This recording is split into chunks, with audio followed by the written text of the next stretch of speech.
Hello everyone, welcome back to my channel.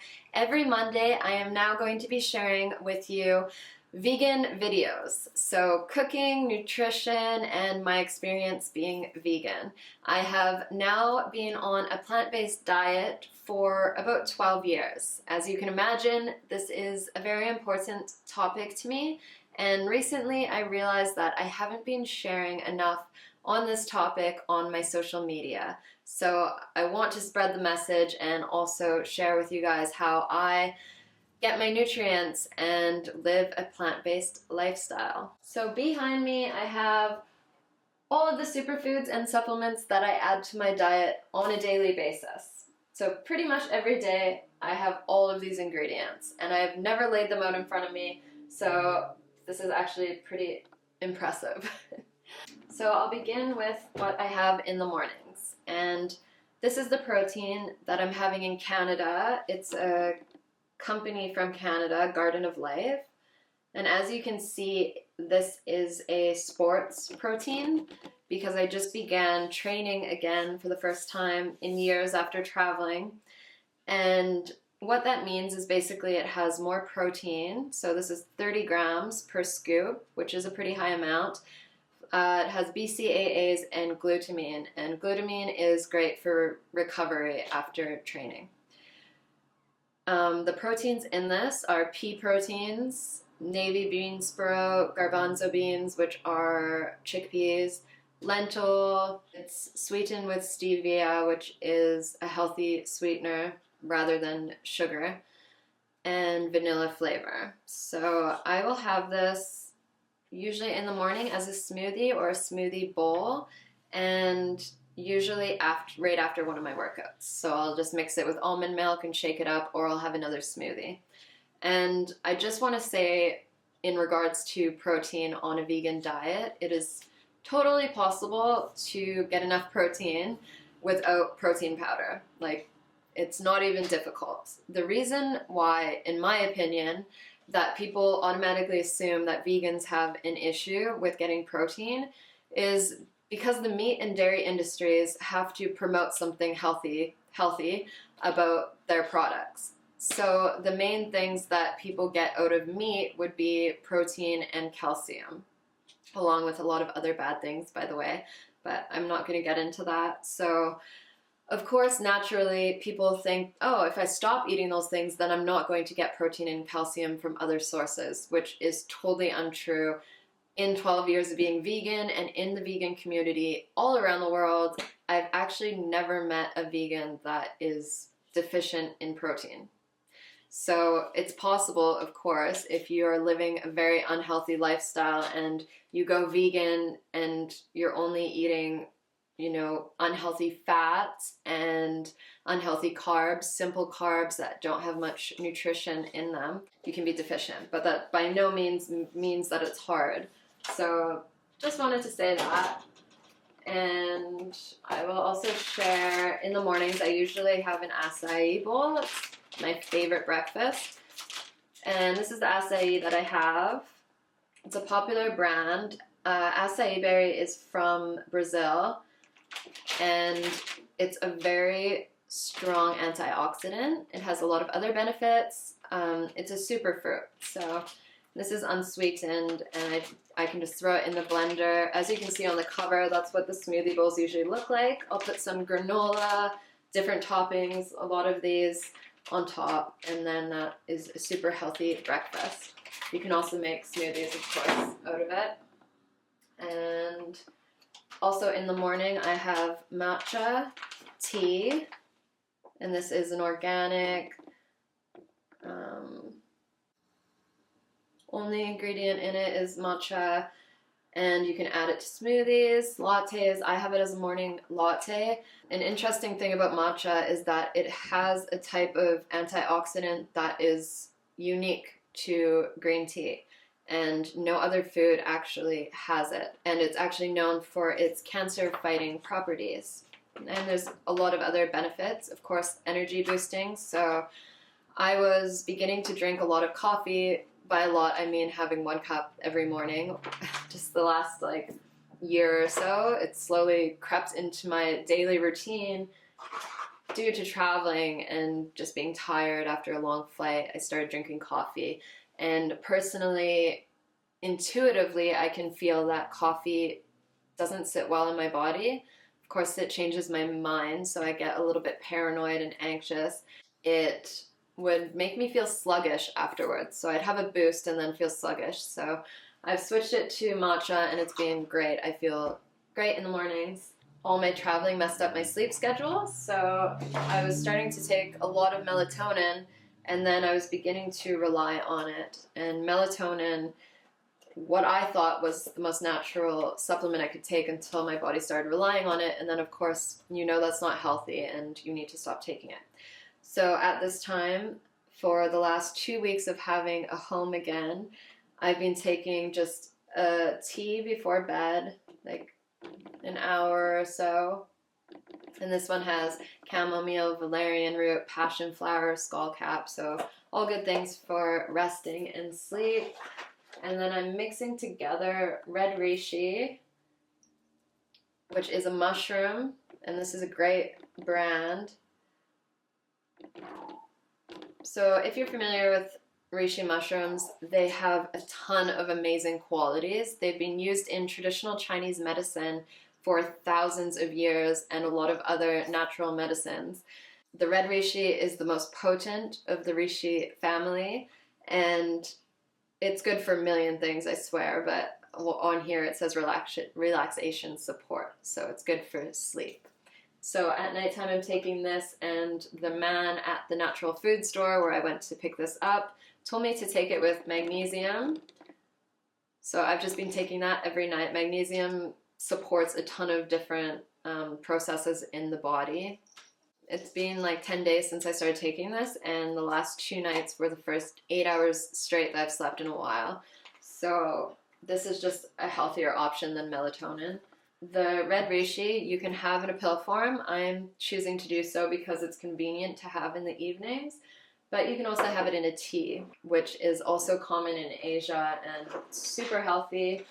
I have a multivitamin, and to be completely honest, I don't take a multivitamin every day, depending where I'm getting my food from and if I have a juicer or not. I haven't bought one for my new place, but once I have my juicer and I'm really monitoring my nutrition and mineral intake, then I'll decide if I need it.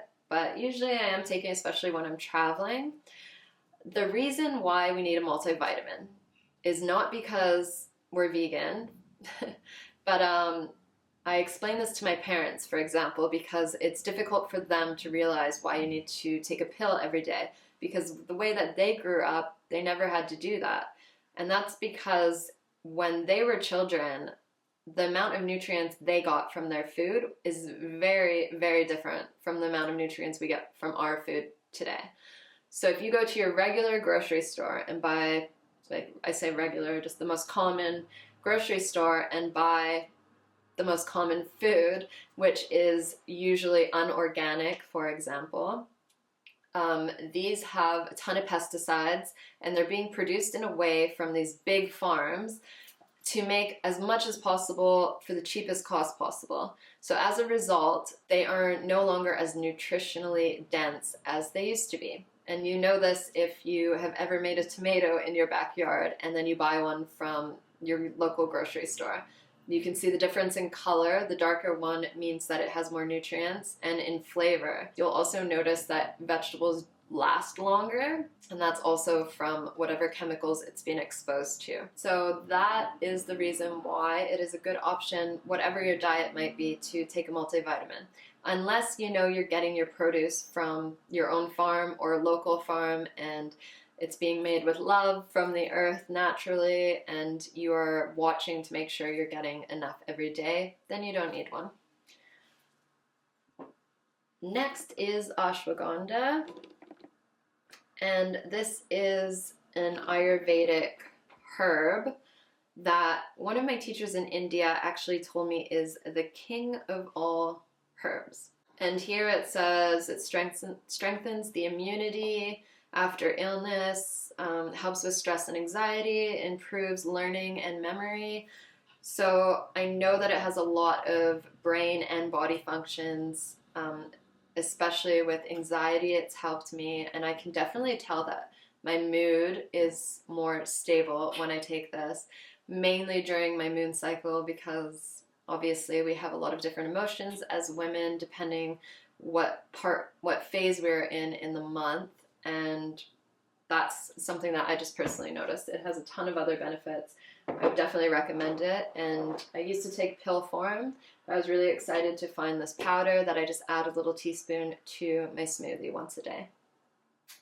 Ginger I have here because I add it to my diet a lot. I usually have ginger iced tea in my fridge at all times, and I just cut it up, boil it with some lemon. I put the lemon in after. I just boil it with water and then ice it and put that in a container in my fridge, and then put lemon in with it and some agave, and then you have a ginger iced tea. It's really healthy. Ginger has a ton of benefits as well. Too many to list, but one of the main ones is stomach function. It's really good for if you have an upset tummy, and if you're hungover, I've noticed it actually works. That used to be my trick. I don't really drink anymore, but the next one is Shilajit. I think that's how you say it. It's a new one that I'm taking, and I really like it. I actually like the smell and the taste of it. It's a very unique smell, so I'll show you. It's kind of like a tar-like substance, and it's actually made from plant and minerals building up together over a period of time, and usually it's from the Himalayan mountains.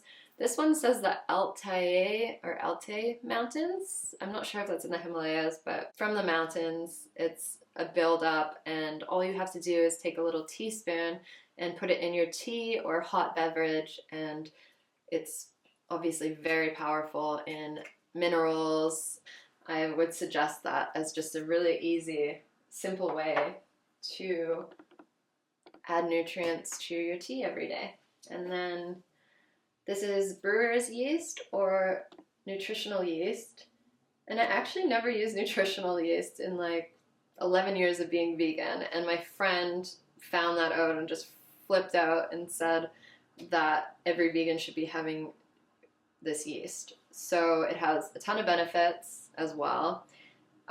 One thing that makes it unique, I think, as a supplement is if you have food allergies or food sensitivities, it's pretty easy on the body, and most of it is usually, I don't want to say all the time, but usually gluten-free. So those with a gluten intolerance, it's a good supplement. And I just add it a little bit to my pastas or stir fries on top of it. It's high in proteins and, again, nutrients and minerals. Here I have Spirulina, pure blue-green algae. Spirulina is seriously, if I probably say add one thing to your diet, if you can, I would say Spirulina. It's been amazing. It's so potent. Any kind of sea vegetable is extremely potent in nutrients, even in comparison to earth plants. Yeah, there's just so much that I would have to do a whole video alone on Spirulina. Maybe I will. But it has, protein. It's an energy booster. It has a ton of nutrients. And you just put a small amount in your smoothies again, and if you put too much, it might taste a bit funny. My friend said that it tasted like fish food, so just put a little bit. And this one is Dry Herbal Cleanse. So I'm just taking this at the moment.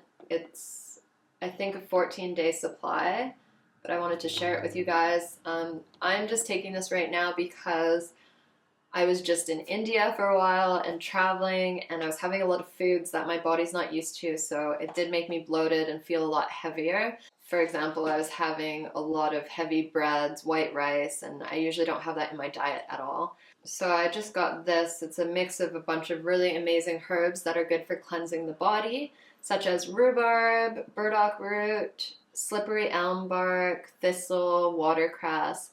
And it's just a tea that I have first thing in the morning before I have my breakfast, and then I'm having it half an hour before lunch and dinner. It's good to cleanse the body if you haven't in a while. I also do juice fasts, and I'll be doing some videos on that. Another easy way to add nutrients to your meals are using different seeds. So I have flax seed, hemp hearts, and chia seeds. And I do have these every day. I'll put a different one in the meals. Usually in the morning I have hemp and chia seeds on my acai bowl, and then flax seed I usually put on, I love Asian food, so I eat a lot of noodles. I'll actually crush up the flax seed on here because this is the full seeds. You can just buy it already crushed up as well, but I think it's healthier when you do it this way, so it's freshly crushed. And all of these seeds have omega fatty acids and healthy fats, which are very important to have daily. And like flaxseed, for example, is very high in fiber. So if you're, again, having any stomach issues, indigestion, flaxseed can help with that. You can put them all in your smoothies. Hemp hearts are really good on pastas and stir fries as well. Chia seeds, I would recommend soaking them overnight, and then you can put them in your drinks. You've probably seen drinks that have chia seeds in them. That's the same thing, they've just been soaked. And overnight oats, so you soak oats with chia seeds and it's really tasty. So, and the last two, this isn't actually something I have every day, but I just always want to talk about it because it's so powerful. Oil of oregano. Right now, I don't know if you can tell, my throat is a little bit sore. Whenever I come back to Canada, I end up getting sick in the first month. I think just because my body's not used to the cold and it's a change of climate. So my throat's been hurting a little and I'm having oil of oregano. So I just always want to talk about oil of oregano because it's so powerful and so amazing. You know, whenever I used to get, as a child, prescriptions for penicillin, I just started taking oil of oregano instead, and everything, it fixes everything. So it's just super powerful if you're feeling sick, or just have a few times a week just to boost the immune system. And then finally, I want to share the CBD with you. As you guys know, if you follow my social media, I love CBD. It's, you know, it's kind of like a huge thing right now. Everyone's talking about CBD, and it's for a good reason. It's natural hemp oil, and some people hear that and think it's psychoactive, but it doesn't have any THC, which is the psychoactive compound, and it just has so many different benefits. So especially in my life, it has helped with anxiety. It's helped with my dog's anxiety. They have dog ones, so this is a bit too strong for a dog, but this particular company, as you can see, Cured, they have ones for dogs, they have ones for humans. They actually have even a cookie dough CBD, and they have CBD herbs, or I think spices. So check out their website if you'd like. And I've had really great results, especially for my anxiety when I travel. Sometimes I get anxiety flying, and if I take this a couple nights before and the day of, I'm just relaxed on the flight. So that's been really important. And if you guys saw, I have a video that the CBD oil actually helped my mom quit smoking after 45 years. It's also being used for cancer patients as a natural painkiller. It helps to relax you, and it really helps with so many different functions in the body. So have a look at that website if you're interested, and I think that pretty much covers all the supplements I have within a day. I hope you guys have enjoyed this video. If you have any questions about any of the ingredients I just mentioned, comment below. I'll be getting back to the messages, and catch me next Monday for my first cooking video. Thanks for watching. See you guys soon.